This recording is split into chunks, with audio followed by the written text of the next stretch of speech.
একটু বসে। ওয়াজি শুরু করেননি, মাল নিয়ে আসছেন আগে, টাকা ছাড়া কিছু বোঝেন না গো। বসেন, বলবো তো, অপেক্ষা করেন। সারা বাংলাদেশে বিএনপি আছে না, সেই ঘর পরে ধরতেছি, থাম।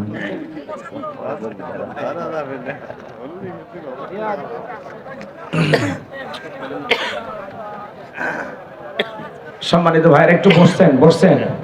গতবারে আমি কি আলোচনা করছিলাম আপনাদের কি একটু মনে আছে? মাশাআল্লাহ, সূরা হজ আয়াত নাম্বার 35। মাশাআল্লাহ, মনে রাখছেন আপনারা। এই ছেলেটাকে ধন্যবাদ দেওয়া দরকার। আর কোথাও শুনছিলেন ওয়াজ? আর কই শুনছেন? হ্যাঁ, আপুরা কোন সূরা?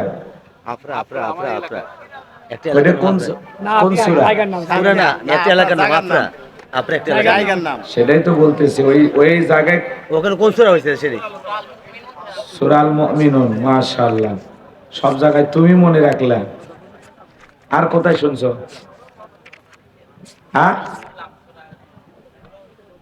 দুলাউরি কোন সূরা? দুলাউরি অনেকদিন আগে, ওটা মনে নাই। তাহলে ওই ওয়াজে আবার করি যাতে মনে হয়, নাকি কন? ওইটাই করি নাকি? দুলাউরিটা আবার শুরু হোক। মনে আছে? মনে নাই যে আপনাদের, যা বলবো সেটাই তো নতুন। আচ্ছা ঠিক আছে। আর কোথাও শুনছেন, মনে আছে? আর কই, কোথায়? তুমি কি পাবনায় সব মাহফিলে যাও নাকি? তোমার নিয়ে তো বিপদ। হ্যাঁ, তুমি সূরা আহজাব শুনছো, সূরা মুলুক শুনছো, সূরা আল মুমিনুন শুনছো, সূরা হজ শুনছো, আর কি? সব জায়গায় যায়, আপনি পিছে পিছে। মাশাআল্লাহ।